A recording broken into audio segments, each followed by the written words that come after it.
Okay, so we've talked about editing before, and generally you have a basic idea, I hope, what editing is.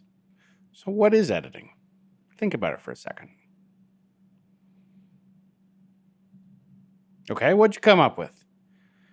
Editing, obviously, is the process in which we uh, cut, add, splice, mix together, move sound items in relationship to time and to each other. I'm going to come over here to Reaper. So I've got just a couple sounds loaded up here. This one on the bottom.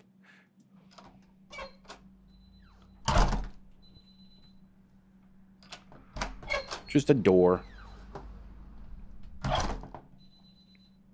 It sounds like there's a alarm in the background.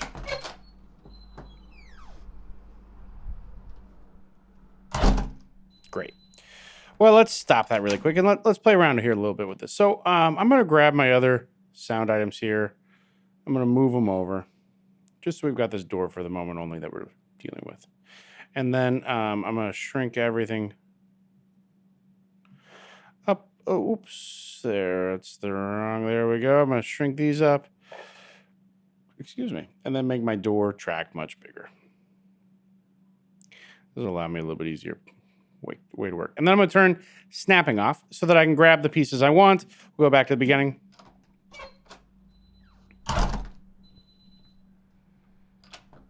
So let's say we just wanted to grab this door slam initially to start.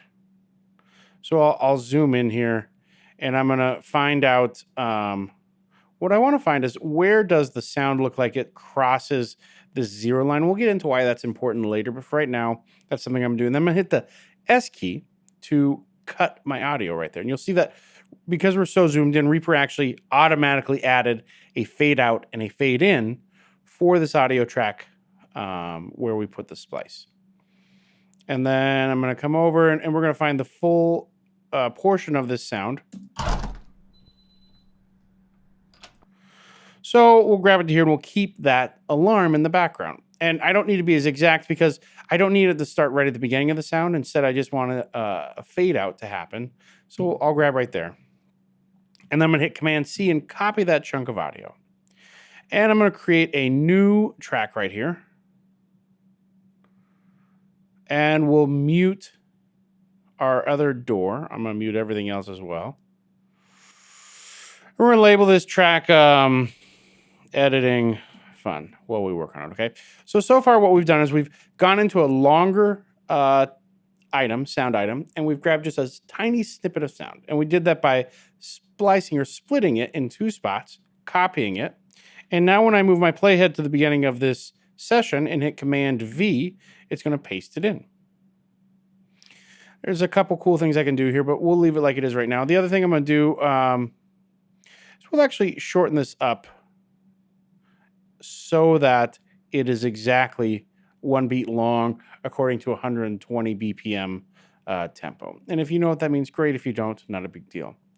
So we'll grab the sample, we'll copy it again, and then I'm going to actually turn snapping back on for a second. We'll play around as though we're kind of in a rhythmic land.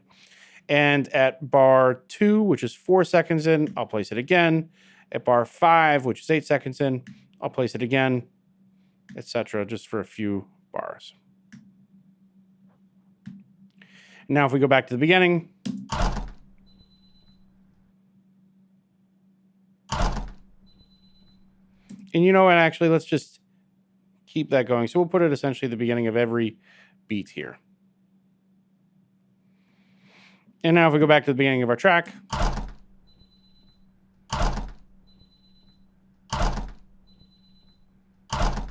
so we start to kind of create this rhythmic buildup of sounds.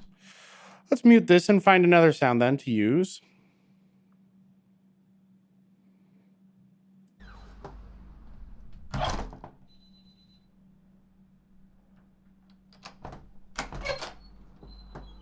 That's a fun sound. Let's get in there.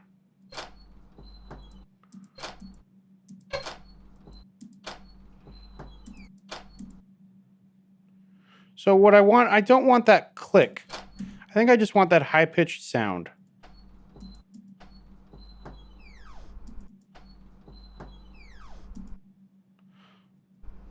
Cool. So I know where it ends, and I think it starts. I can see that last click right there. So I'm going to place my mouse right after it.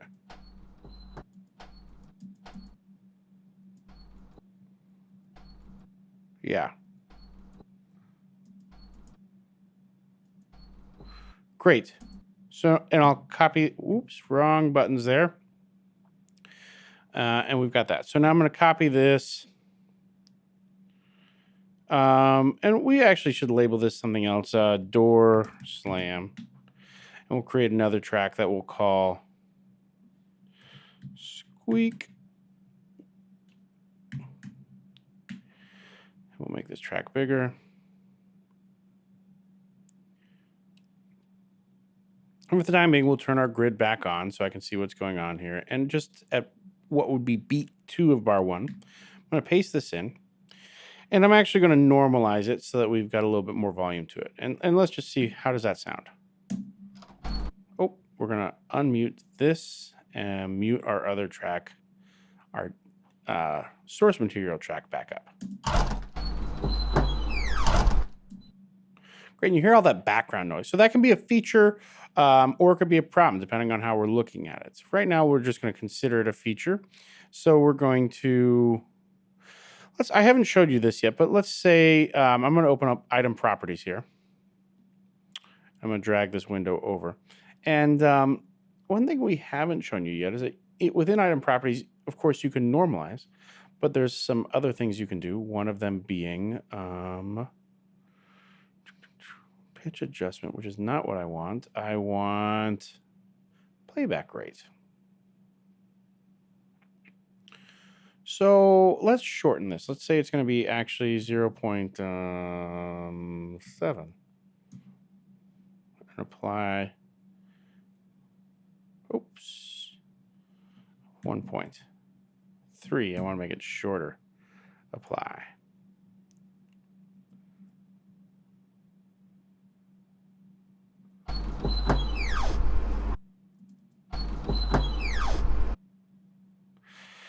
And 1.7. 1.7.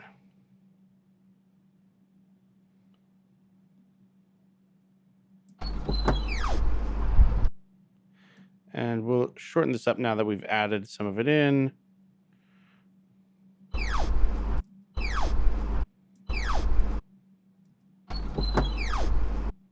And we can see now that we've got it too loud, which is fine.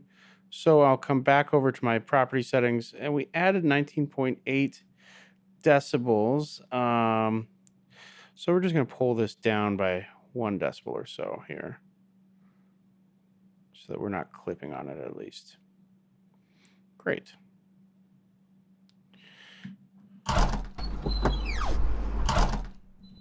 And if we copied this and turn our back on, snapping back on,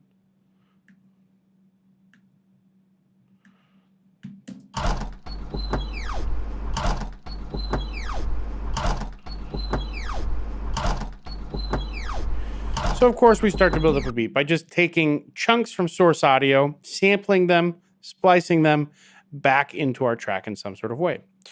Let's add one more track here. I don't know what we're going to label this yet, so we'll leave it blank for the moment. We'll make it bigger so we can see what's going on. What other tracks did I get? I've got a thunk, I know, and I've got a train. Oh, I've got some geese. Let's go listen to our geese here. I hate geese. I think they're one of the meanest animals.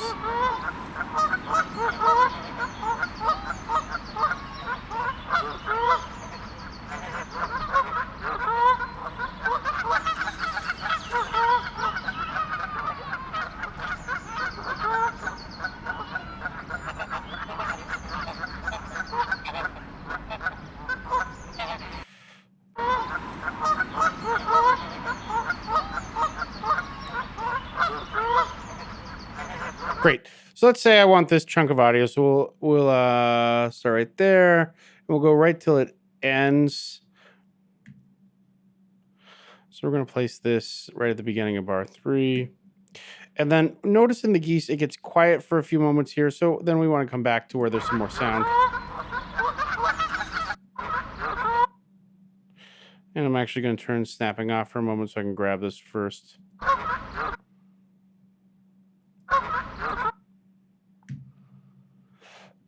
We'll stop there.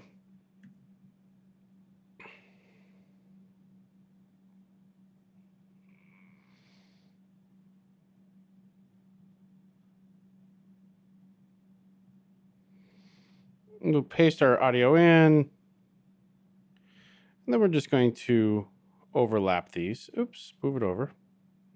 And notice it creates a crossfade, which we haven't talked about yet. But what a crossfade essentially does, as you can see here, it just like a fade where it multiplies over time the audio signal. A crossfade takes one audio signal and adds a fade out, while at the same time as the overlap adding a fade in to the other audio signal. This creates hopefully a sense that the volume never drops and that the two sounds were one to begin with. If we want to adjust our crossfade, essentially the further we drag in, Reaper is going to help us out and automatically create that crossfade for us. So here, I'm going to create this long, weird goose crossfade here.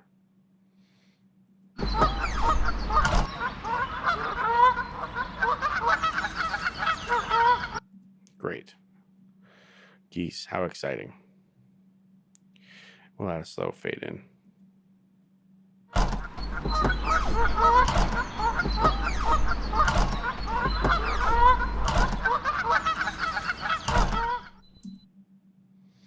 And let's delete that one for a moment. Add a good fade out. So again, I'm just starting to edit relationships of sounds in time to each other. Notice I've got some clipping over here. So I would need to deal with that, but we're not at that section yet, so we're not going to deal with it. All right, let's say I want to get one more thing. I just want to get some sort of spoken word thing here. Not movie. We want sound. And we'll grab the Art of War. And I'll download the Og Vorbis version of it. Great. And we'll grab just this chapter. I'm going to come back over to Reaper. I'll create one more. Oh, and obviously, Geese. Going to label my track. Let's listen to this Art of War here. It's going to create our repeats. Vox recording. All LibriVox recording. Translated by Lionel Giles. Heaven signifies night and day. These are 1. The moral law. 2. Heaven. 3. Earth. These are 1. Okay, cool. That's kind of interesting. 1. So we've got this talking. I'm just going to grab right here. 1. 1. Yeah, so obviously I want to put my playhead as close to the beginning. 1. This is possible. Hit S. We're going to delete all of that audio. I don't want any of it. 1. The moral law. 2. Great. Same thing. I'll come in here. S. And we heard that big breath out, so I'm actually going to grab my mouse here somewhere. If I move my mouse around, eventually you see this, what looks like the end of an audio file with left and right arrows, and that allows me just to quickly cut the end of that, and then I'll add a quick fade out here. 1. The moral law. 2. Too much of a fade out, not a problem. 2. Heaven. 3. 3. Same thing.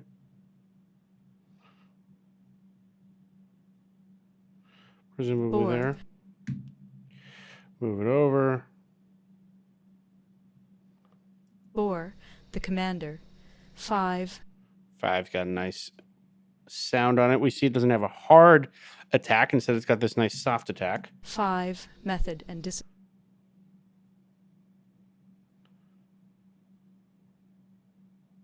The moral law and discipline. And we'll cut out before that breath. No need to have that.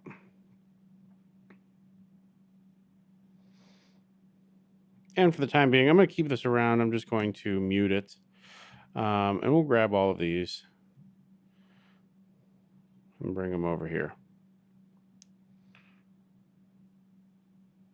So we've got some geese. That's exciting, huh?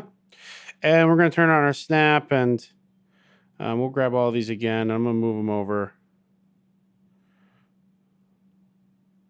And then what we're going to do is we're going to duplicate this. Great.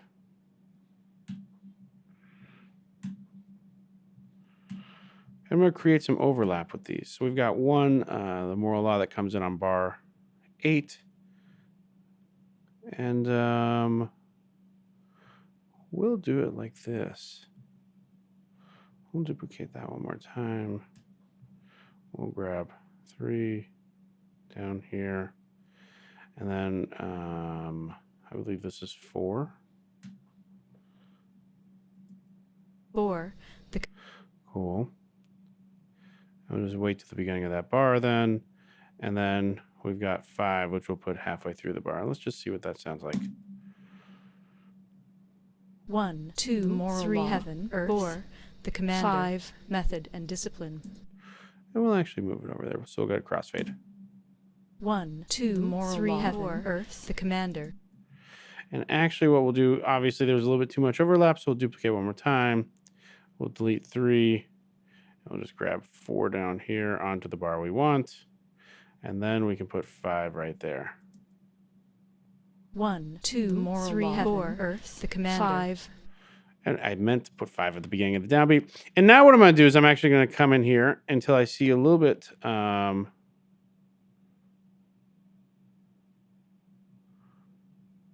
closer. And we'll turn this off for a moment.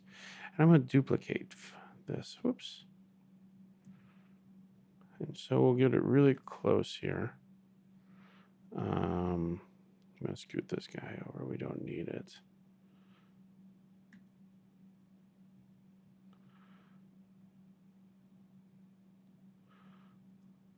One, 2, moral 3, heaven, 4, earth, 5, method. Cool. So again, just creating these relationships in time, and so it creates almost stutter effect there. 1, 2, moral 3, heaven, 4, earth, 5, method.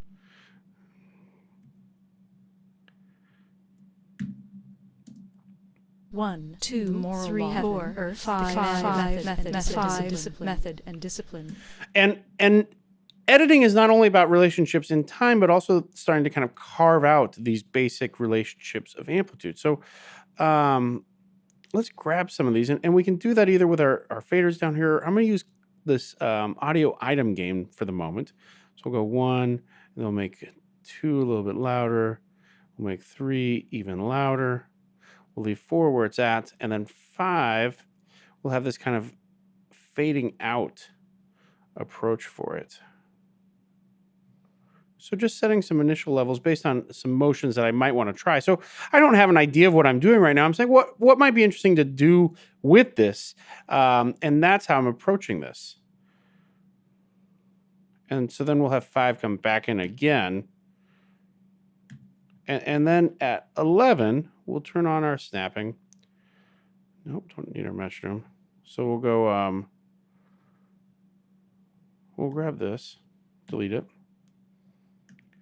And I'm going to grab it over at 11. I'm going to bring up my volume. We'll grab 2. We're going to shorten our crossfade shape there. I'm going to put these all about -1 or so.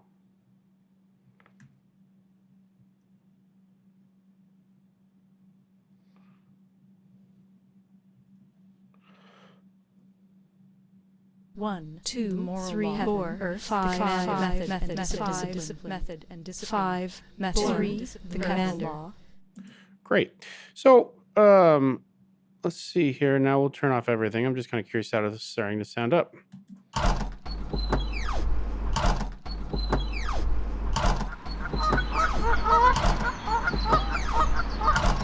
Two, moral 3, heaven, 4, earth, 5, method, discipline.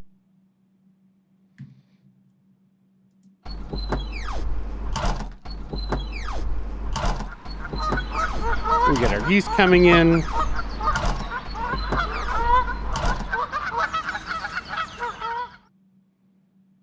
Two, three, four, or five, method and discipline. Three, the commander. Interesting. All right, and let's actually take. We'll copy that. Cool.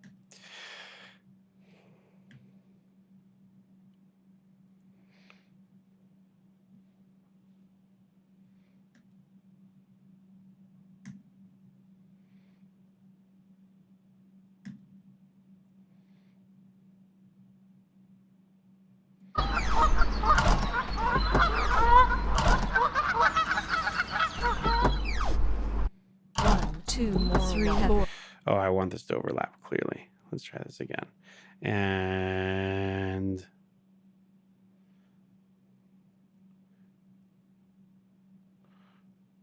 nope, didn't mean for that to happen. We're gonna grab this one. And we'll move this here. Okay. So again, I'm just kind of playing around. You're getting a sense of how I might go about just a daily sketch. Two, three, four, or five, method.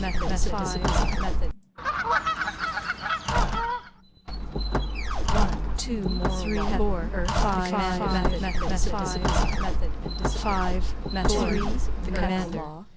And you can see there's again some buildup of we're having too much sound, so we'd want to go back and look at this whole thing. It's important to make sure that we don't have clipping before we even get to the mixing stage. My levels are a little hot here at negative 0.7 and negative 0.2. It looks like our buildup occurred when we started to have these geese come in. See, geese are always mean. I don't like them. I don't like them. Okay, so we'll go negative 3 or so decibels for our geese track roughly to start.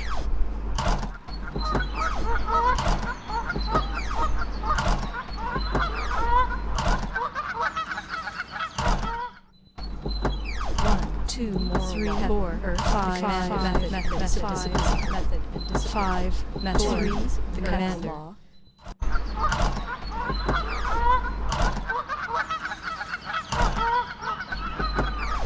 Two, three, four, or five,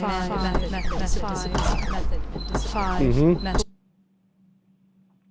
So we've got too much sound that occurred right there with the door. So I'm going to bring my door sound down a little bit on those two. Again, this is just starting to kind of carve out a basic piece here.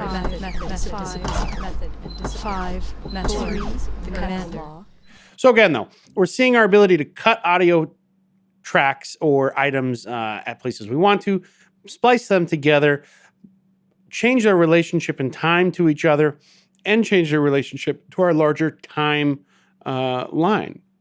We can use our grid in order to keep things to a tempo-based system if we want, or we can turn that off and work freely. The example that I show you for the homework this week, I do not use a grid, I work freely.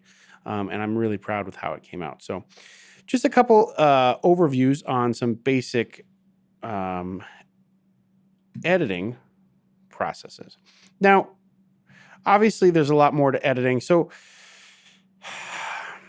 let's come over here and talk about a few of these. So editing is something that we would do. You saw me kind of working on using editing techniques for creative means. And there's a number of ways that we might use our editing processes towards these creative means. And the first one is this idea of form. Form is essentially what is the larger structure of any time-based artwork. And most time-based artworks have some sort of form. And one of the things that you'll often find in time-based artworks, as well as visual artworks, in fact, is the application of the golden ratio to these works. Essentially that about 2/3 of the way through will be, especially in kind of Western-dominated artworks, this idea of a climax or tension and a release moment. And this fits in with a lot of the forms we'll use. So a form is kind of the structure put in on the larger shape of a piece as well as the smaller individual elements within it. And we can have a pyramid of forms where we kind of break it down into sub-elements further and further down. This is just seeing as a very basic example, a tertiary form where we've got A, B, A. And this assumes in some sort of sound piece where Well, we've got something we hear. We move to a different section that sounds different than our A section, and then we bring the A section back, essentially allowing the listener to orally hear a cue that this piece is set up in this way. Another thing you might play around with in the using editing towards creative means is the idea of tension and release. A lot of time-based work has this idea of building up tension and then somehow releasing it. And it creates anticipation within the listener or the viewer of your artwork about where the work is going. This tension is something that we feel a visceral need to have released. In classical music, there's this idea of kind of the resolution in which you might hear a chordal progression move to some sort of pre-resolution chord, and then if we don't get that sense that at the end, that one chord, that big release, this tension builds in, and we never quite feel like the piece is ended.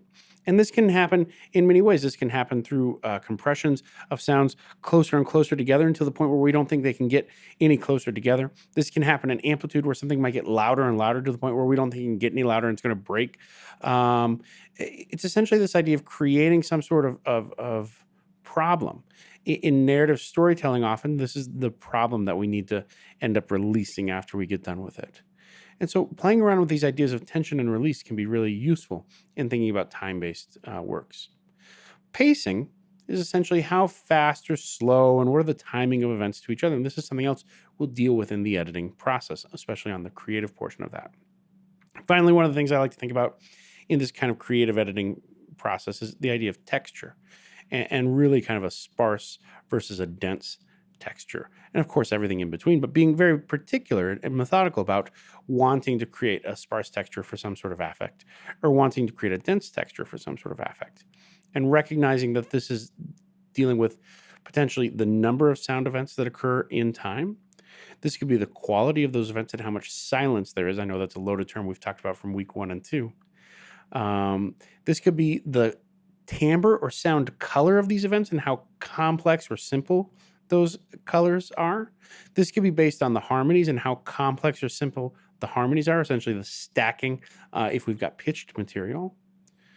And of course, density would be on the opposite end, the maximum of all those things. And so being very methodical and specific about our sparseness and denseness in a piece can be really useful to us as we compose and create sound artworks. So timing for or editing for technique and technical purposes, of course, there's some other specific things.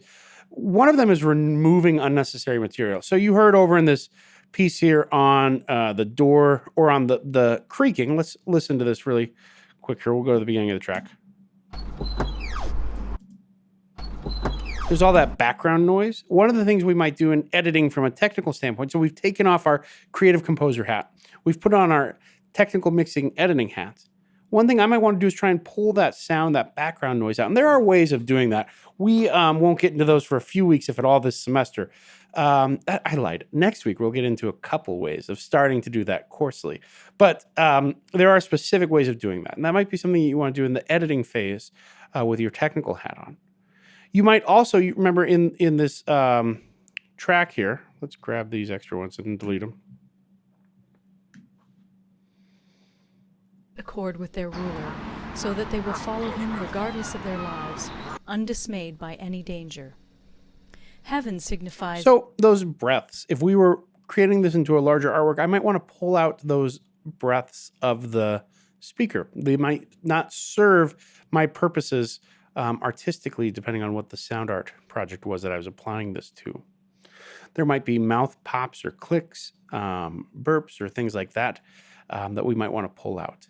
All of these recordings that I'm doing for this class, I'm doing in real time, and there's no post-production process. So you're stuck with whatever I record at the moment. I might go back and do another take, but I'm not editing these things together. So I am sorry if there's anything that's bothersome to you. But that might be something else that you go back and actually take care of and pull out later. And other things you might contemplate, distortion caused from improper gain levels might be another thing you want to pull out. So if you were recording out in the field or in the studio and someone set the gain levels wrong and there's distortion, you might want to try and fix that distortion. Otherwise, you're going to have to go back and re-record those things. So any of these kind of technical qualities or events that don't fit the artistic goals of the piece should be pulled out when we're in this technical editing phase. Another thing you might want to edit for from a technical standpoint is timing of sound event onsets and releases. That's essentially, when does an event occur? And if we've got multiple events, do those events occur together? And when do they release? Do they release together? And to go further, if we're following some sort of metered rhythmic or bar beat-based grid, do they occur in time with that grid? And so editing involves the process of actually going in and fixing these onsets and releases.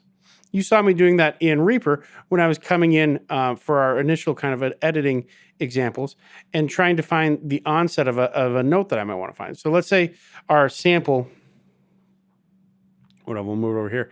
Let's say our sample was this.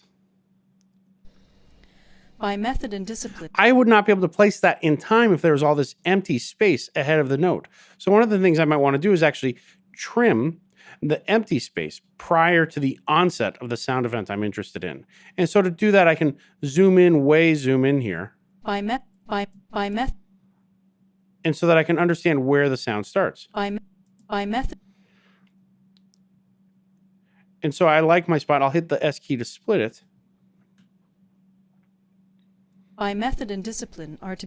And we hear by method and discipline, by starts right when I hit play. So that onset now is together. And if I grabbed another sound of some sort... To be understood. Let's say there's two. Let's say I was stacking the two of these sounds together. I might want to come in here to two and I'll split it. We'll grab it down here. And we'll work on the grid for a moment just to make our lives a little easier. So I'll move this to 57, bar 57, beat 1. Same thing for the other track. And we'll make these the same height so I can see them. And let's just assume we're going to splice this. Grab it down here. And we'll mute it.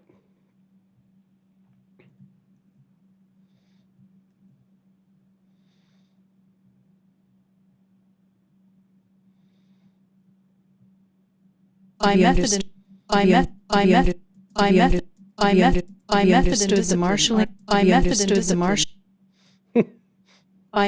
discipline. By method and discipline.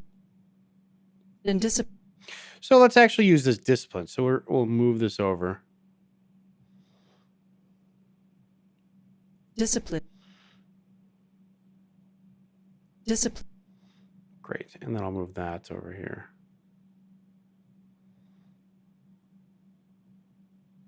To be understood. Great. And maybe we would remove this. But now the two of these notes start together. And if I were to grab this one and place it on the next beat and grab this one and place it on the next beat.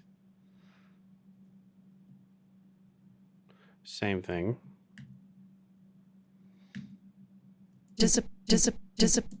We start to hear that lock and they're occurring at the same moment. Now, there's no sustain to these, so the release of these notes doesn't necessarily need to follow any specific pattern, but that might be something else that you edit. Finally, when you're in this kind of technical editing phase, you might edit for length, especially if you're getting a project from a producer or someone else who's hiring you out. If it's for radio, TV, sound for film, sound design, something for a video game. You're going to get very specific specifications about how long these pieces or projects should be. And you'd be wise to follow them if you want to get hired again. So during the editing process, you might actually meet or fix any overlap or underhang of a project to be exactly the length that would be. And then finally, editing for clarity. And this is kind of a weird one because... What do I mean by clarity? We're going to talk about that a lot more, but essentially pulling out sounds that don't add to the final goal. So you're going to go through this whole creative composition process. You're going to build up these works. You're going to add in all kinds of things. You're going to move sounds around. You're going to get a rough mix of amplitude levels. And then you're going to take off your creative hat. You're going to put on your technical mixing editing hat. And you're going to say, okay, I'm going to listen to this and make sure that everything's occurring in time, that everything is occurring in the way that I want to. I'm going to pull out any extraneous sounds that don't meet what I want to hear.